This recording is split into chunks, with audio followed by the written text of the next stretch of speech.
Hey, I'm Alex Radcliffe from Board Game Co. and today I'm reviewing Unsettled from Orange Nebula Games. Orange Nebula, who put out my number 8 game of all time, Vindication, a game I truly love and keep diving into, but this is not about Vindication. We've already done a review. I've already done a review of Vindication in the past.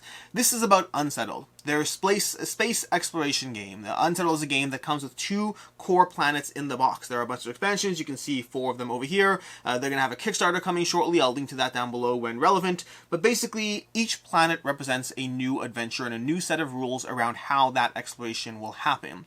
You see, the core box is a core framework of how things are going to operate, the core set of rules that are going to apply to every single planet. But then every single planet brings its own spin to the table, its own environments, its own opportunities, its own other modifiers, whether it's a storm that's hunting you down, whether it's a bunch of creatures and bloodsuckers that are slowly hunting you down. It could be the environment, it could be life forms, it could be any number of different challenges you'll be facing as you try to survive in Unsettled. And survival, make no mistake, is your goal. You're floating through space, you're encountering various planets, and your goal generally is to figure out some reason or opportunity as to why you're touching down on that planet or why your spaceship is stranded on that planet, to figure out what you need to do to get everyone safely back to the spaceship, to get all prepped, to get the supplies you need, the adventure you need, whatever it is you need to do, and then ultimately survive.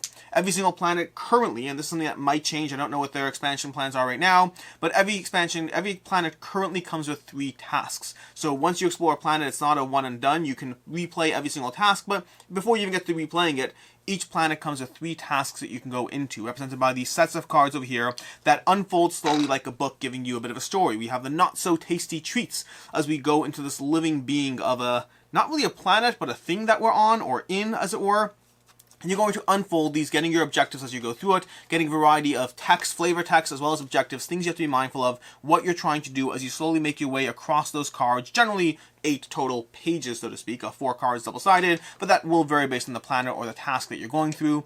And then you're trying to figure out, again, using the environment of that planet, using the unique rule set of that planet, combined with the core framework of the infrastructure of the game, you're trying to figure out how to survive. And this is where we'll dive into a bit of a rules aspect of how things are going to go, although I'm going to be touching upon some things and leaving others alone, just because, like I said, this is a framework. It's hard to properly teach this game with the context and the caveat that every single situation is a bit different. So I'm going to focus on the things that are similar, and that's going to be, well, let's just start going through things. So to begin with, you have your action dice. They have another term, I always forget what they're called, but you have your action dice that are going to be the core actions of the game. Every single turn, you're going to go ahead, you're not going to be rolling these, you're going to be using these as the resources shown. So I have 3, 1, and 2 of the respective colors, and you'll be assigning the various slots, ticking them up or down depending on the symbol shown, and taking that effect. Your actions will be on your player board, they'll be on Luna, who has a unique action for every planet you're on, and then they'll be on various zones or locations, from the Scarab, the spaceship that you're landing down in, to various spots on the planet that you unlock, to opportunities that you see. Wherever you see one of these little symbols with a die, that represents either pipping the die up or down, or leaving it the same, in order to expend or gain action points that you can utilize in the future. So again, you have 3 dice, and you're spending those actions to do various things. Some of those things will be moving around the planet. Some of those things will be resting to get your action pips back up. Some of those things will be trying to avoid some of the distress that you've accumulated in the adventure. And distress is something that will be happening to your adventures that will vary for every single planet. Every planet has a different way that you're encountering or engaging with these distress cards over here. You're also going to be looking for opportunities to build these buildings. You're going to have 3 core buildings that you're going to be looking for build sites on most of the planets. Again, there's always exceptions to these rules. But you're going to be looking for build sites in the game in order to build these buildings that will give you these opportunities, ways to spend the resources you gain. Which brings us to the core resources in the game, which you're going to have materials, you're going to have data, and you're going to have power that are all gained in slightly different ways, and you're going to be utilizing those with your buildings in order to get various benefits. But additionally, you're going to be getting these various breakthrough cards. You have this aspect of the game that as you gain insight, you're slowly going to be moving your pip up the track, and when you get to the top level, you're going to grab a comprehension token of that thing, reset it down to another type, and start going further and further. That's going to be helpful for building buildings. It'll be helpful for various in-game effects or various accomplishments or goals you have on the planet. And it's also going to give me one of these cards, which represents a new ability, a comprehension, something I've figured out that I can now start doing. In this case, I have Bore Horrific Tunnel. Once per turn, I can spend a data in order to place Luna on any node, revealed or unrevealed. So that gives me, it's a horrific tunnel because you're going through a live creature over here. But either way, these cards are all unique to every single planet, so you're basically unlocking unique actions that are relevant to the planet that use the same common materials, and those are going to be the core of why I love this game. Spoiler to my opinions and all that, although if you skip to final thoughts, you missed that anyway. But this game, these cards are going to give you the puzzle of different abilities that utilize the materials and data and power that you're gaining throughout the course of the game. And as you gather more and more cards and focus on exploring the board and turn over the various locations, you're going to start developing a puzzle. A puzzle of a goal that you're trying to achieve, a set of goals, going through one at a time, and you're trying to figure out how to achieve those goals as you slowly unlock more and more powers and abilities that are all going to give you different resources to try to survive as your resources, as your action points slowly tick down. And you'll need those because the game is going to start hurting you. The game is going to be throwing things at you. The game is going to be giving you reasons why it's going to be harder and harder to survive the more you play. And so you need to start escalating your power creep. You need to start getting comprehension across the variety of characters, earning those abilities, utilizing those abilities to start figuring out the pattern of how you can combine this resource with that movement and that location, and moving Luna, your ever-trusting robot, to another spot on the board, and mixing and matching all those things to ultimately try to survive. Meanwhile, every single turn, every single time you put a die into the rest slot, which is essential, it's mandatory, you have to put a die into the rest slot every turn, pipping it up a bit, gaining your resource, gaining your action point. But the problem is, the trade-off is that you're slowly moving time downwards. Time is ever ticking downwards, and every player's turn, time's going to move one down one slot, and whenever it circles around, you're going to lose an endurance. And when your endurance creeps down to 0, which can happen as time moves on, but can also happen through other game effects, you'll eventually find yourself left unconscious. Which is not a problem if it's just you. You can always be carried back to your spaceship alive. It means you're a little less useful being unconscious and all, but it's a little better. But if you all become unconscious, you will lose the scenario, and that is the problem of the game. It's basically a resource engine. Like their other game, Vindication, before it is a resource puzzle of things hurting you, and you trying to figure out the puzzle through those. You trying to find the patterns of the abilities, the character tiles, your individual spot, your individual character tile over here that's going to be unique every game, the various spots on the board that are going to be unique to the planet, the various cards that will be unique to the planet, gathering various opportunities and comprehension. In general, you're going to have these acquisitions of a variety of things that show up on every single planet. You're going to match those with a bunch of opportunity cards and have opportunities to, have some sort of reason or something that's going on. And you'll grab that card over there, getting an anomaly tile over here that will give you some benefit as far as how you can discard that thing you found on the planet for some reason or another. Those will often involve requiring a comprehension. So again, it's back to that puzzle. And you don't need the comprehension, you just need to be present with the comprehension. So if you move another player a little closer to where you are, if you figure out a way to team up to work together, you can again figure your way out of this puzzle. That's a bit of a high level of what's going on here. You're trying to survive, you're trying to power up, you're trying to figure out what you need to explore and find and get, and then combining all those things in ways that will usually involve using 3 or 4 abilities a turn. If I go ahead and I move this here and I use that ability, if I create a putrid distraction while you bore horrific tunnel and we move Luna through there, and then we carry another person, we traverse from this location to that location, carrying this explorer, ignoring the edge symbols because those are good and bad. Those edge symbols are going to give you different things to be mindful of, advancing the time, but possibly giving you a bit of insight as you go, or possibly having other in-game effects depending on the planet you're on, and these all present a puzzle of survival. And it does so while immersing you in the story of what your adventures are trying to do. The story is humorous, the story engages you, the story has a degree of what's happening here, why do I care about what's happening here, and how can I ultimately survive, which is a good time to start segueing into the review part of things, starting off with ease of play, which is actually going to be one of the more negative aspects here, although I don't know if there's anything they can do because of the nature of the game. In terms of ease of play, the rulebook itself is actually fairly easy to read and go through, but taking the rulebook and then applying it to actually playing the game is a different conversation because you just learnt a framework, and now you have to mentally adapt that framework to the unique aspect of whatever puzzle you chose to dive into. I do recommend Winora as a good entry point. That seems to be the first planet, and it seems to be one of the simpler ones.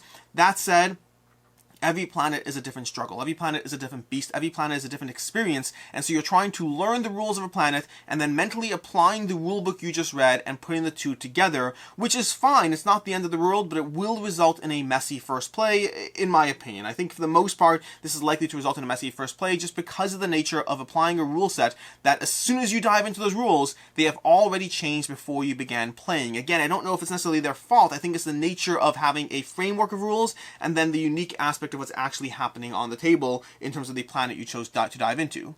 On the plus side, the game is incredibly easy to teach. Because the rules themselves are not that hard, once you have a player who's up and running, who knows what's going on, who's diving into a planet that they have before, and then diving into that planet with somebody else, even if you're taking on a new task, it is easy to teach the game because it's not that the game is complicated in and of itself, it's just the nature of combining two different rule sets into an end result that is the complication. So it's a game that's slightly harder to learn, but is not that hard to teach. As far as table space, it's another little ding because this game takes up a lot of space, and sometimes I don't think it needed to. You have 4 massive trays here, and this one over here is the biggest affront of them all, giving you a giant, ridiculous, over-the-top tray that, in my opinion, is completely unnecessary. That tray could have been moved onto another tray. You just have 2 tiny tracks there. It could have been placed somewhere else. Maybe there's something to be mindful of as far as future content or other planets. I haven't gone into all the planets. I've gone to 4 of the 6 planets so far, so maybe there's other aspects as to why you need that much space. But I would say, in general, for the most part, this game takes up more space than it needed to. Not way too much, mind you. I've been able to successfully play this game solo and manage everything without reaching too far. It just feels like it could have been a bit smaller, so table space is not the greatest, but also not the worst. Playtime's going to come in at roughly an hour to 2 hours per play. Generally, I find it is more in the middle. Almost all my plays have been roughly around the 90-minute mark, but it's going to be in that hour to 2 hour range, so factor that in as far as the general accessibility. And it is a one-shot game. This is not a campaign. Yes, you have multiple tasks. Yes, you have multiple planets, but you can tackle any of those in any order you want, so it hits all the notes on that end. As far as player count, this is a 1 to 4 player game. 1 to 4 player game. I've played this at 1, 2, and 3 players. I have not played it at 4. As far as 1, 2, and 3, I think 1 is my least favorite, but honestly, I've enjoyed all the player counts, and they all bring something different to the table. 3, I find, has the best element of having a third player that kind of works with the other 2, teaming up. You have one person splitting off, another person splitting off one way, and then that third player is able to sit there and rebound around and work together, helping and augmenting the team. 2 players is great because you have the sense of teamwork, but you're splitting off in different directions, and often, sometimes you're staying together. It depends on the planet, depends on the task, but I do find more often than not, it's easier to split up and then figure things out from there, figure out if you made the wrong move, and potentially reapproach the planet, staying together this time if you need to. Playing it solo, when I played it solo, I've only played controlling 2 different characters, and I find that one is great. I enjoy it solo, and I assume that I'll be diving into the solo before too long, but I will say it is my least favorite of the player counts, just because you do lose a sense of that cooperation and collaboration, and you also lose a bit of a sense of identity around the players, trying to figure out which one's which and what's going on. When you're playing it as this player over here, that's one thing. When you're playing it as 2 players, you can lose a bit of the feeling of I'm controlling my character as opposed to I'm controlling the puzzle of the game. So I enjoy 1 player, but it is my least favorite player count from 1, 2, and 3. As far as what I like, don't like, and can see others not liking, this game has a lot of things that I like, and I don't know if I'll be able to properly convey exactly how much I like different things or why I like different things more than others. But it gives me a lot of the same vibes that Vindication did. It is a puzzle of optimization that I enjoy. The story itself is humorous. From the rulebook to the individual planets to the individual tasks that you're on, there's a ton of humor in the game, humor that comes through in the tasks, in the writing, in the feel and flavor. One of the main complaints Vindication got, and they have an expansion that's coming, the Chronicles expansion, that will hopefully change that, but one of the main complaints the original Vindication got is that it lost a lot of the sense of theme, and it focused more on the research engine, which I'm fine with. I like that resource production, navigation, and all that, but over here, they managed to do both at the same time. The story is humorous, the sense of purpose is there, the state of the unknown, the feeling of exploration. This game has all those things. Every single planet, you're trying to figure out, where do I want to move? Which card do I want to explore? Do I want to find out what else is on this card as I flip it? Do I want to grab that new opportunity? Do I want to see what the bloodsucker noggin's going to do for me? Do I want to go through all these cards? There's a genuine sense of exploration, of survival, as well as the actual tasks at hand, with the writing that has you immersed in the task that you're engaging with. There is a sense of purpose in this game that a sense of purpose and a sense of survival and a sense of presence as they go through it, and they managed to maintain that while delivering a mechanically sound game at the same time, a mechanically strong game in which you'll be working together, in which you'll be utilizing different abilities, and the sense of exploration of every single planet and diving into which new abilities will I find, and granted, there's only 4 of each type in every planet, or at least the ones I've gone through so far, which means there's not a ton of variety there, but each planet is giving you 12 new abilities to dive into. It's giving you 12 new tiles of these opportunities that you can dive into, and these anomaly cards that you'll be presented with, and the disaster and the locations. Every single planet is giving you a different puzzle, a different reason and way to dive into the game. Tons of variety to the content, although granted, I want more. I want these buildings over here, I'm putting this in the what I like section, but still, one of these buildings over here, these 3 buildings are static. They are essentially the same buildings every single planet. I wish we had the variety of those being different as well. I wish we had more cards, although there's a challenge there, because having more cards there would give you more variety to each planet, but possibly take away a bit from the control and add to the RNG nature, the random nature of what you get and whether it serves your purpose or not. So I want more in the variety, but it gives you plenty as is, and there could be complications with adding more. So I'm focusing on what I want, what I like, and why I might not get what I want at the same time. But the general sense of finding the pattern within those abilities is why I like this game so much. That sense of having the planet, having the unique aspect of the planet slowly beat down on you and slowly take away your chances of survival, just as it seems like you're running out of time and you're not going to be able to make it. But then as the game progresses, you are gathering more abilities, you're gathering more comprehension, you're learning more, and that more is going to give you the tools to survive.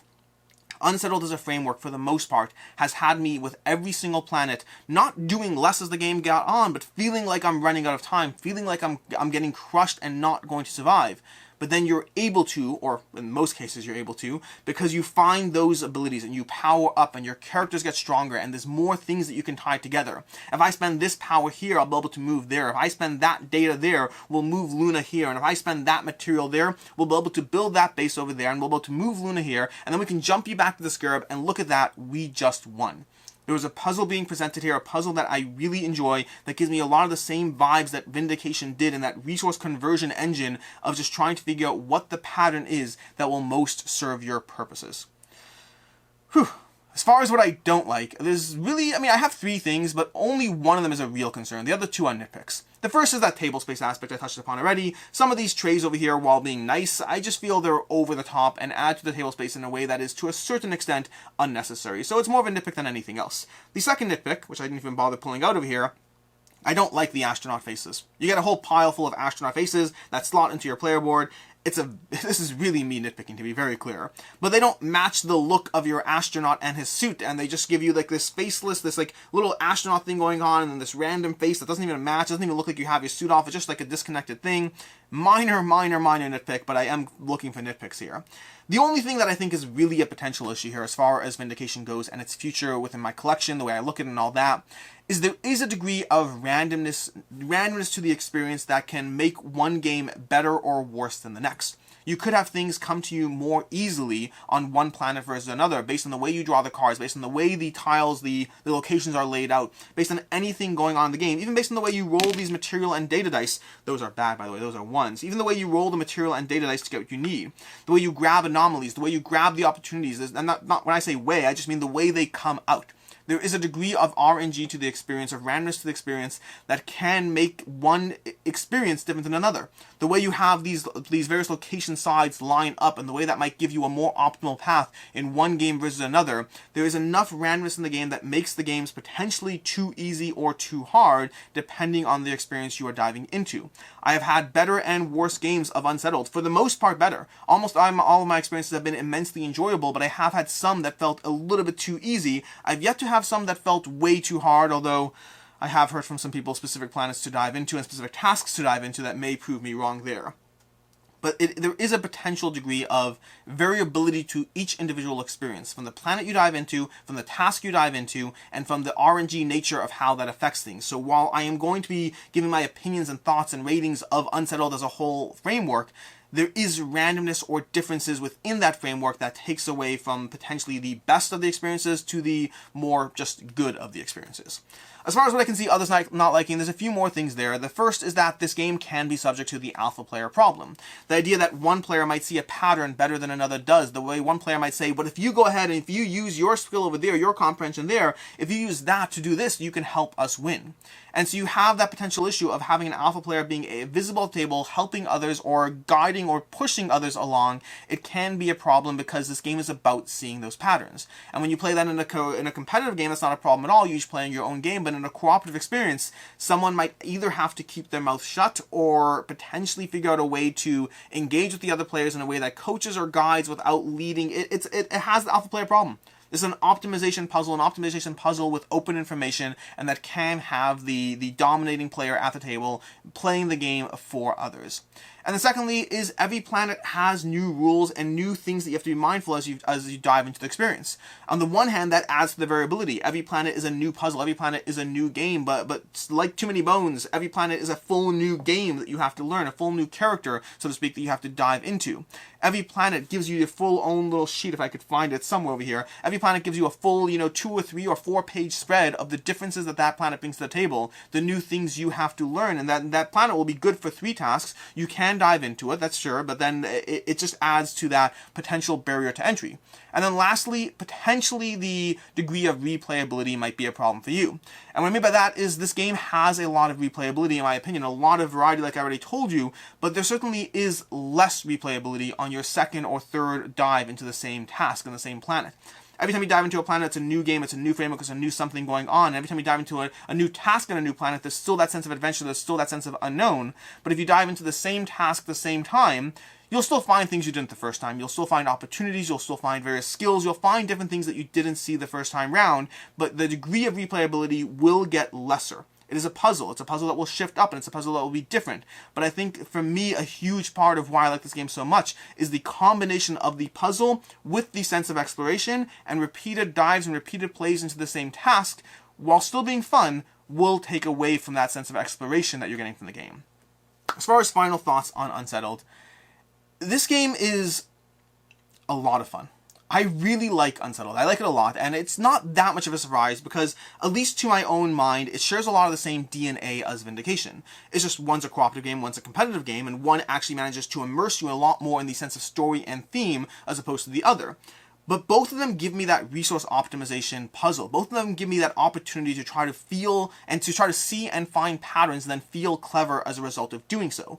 Unsettled does so in the sense that it gives you a lot more story along the way, making it a better experience there. At the same time, the alpha player aspect does take a little bit away from my experience because if one player does see a puzzle that the other one doesn't, you kind of have to hold it back so as to not dominate the table. So there's trade-offs in terms of the pros and cons of a competitive, a cooperative, or the differences of one game versus another, but it gives me that same vibe, it gives me that same feel. This is a game that, for me, right now, I'm giving it a 5 out of 5, and that's a rating that I did go back and forth on a bit because there are individual experiences that have been a notch lower, a 4.5 or even a 4.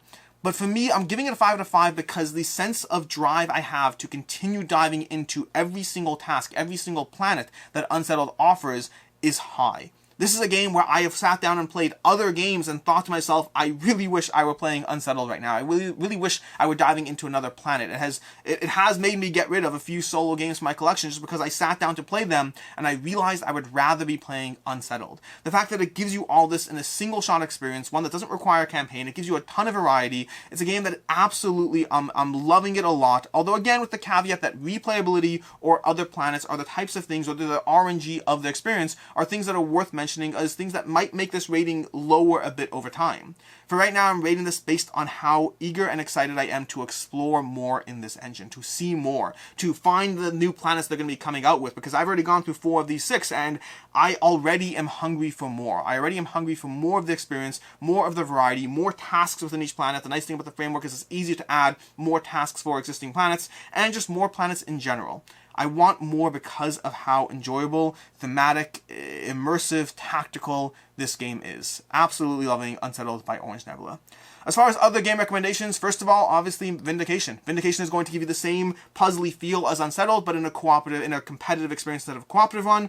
And then if you like the sense of adventure and exploration and the differences one planet will have to another, while being a totally different game mechanically, ISS Vanguard from Awakened Realms is still something you can late pledge at the moment. I believe you can late pledge it, but that will give you a lot of the sense of exploration, a lot of the sense of the story, leaning more heavily into the exploration similarities to Unsettled, while being mechanically a totally different beast. Until next time, I'm Alex Radcliffe from Board Game Co. I hope you enjoyed this video, and as always, have a good one.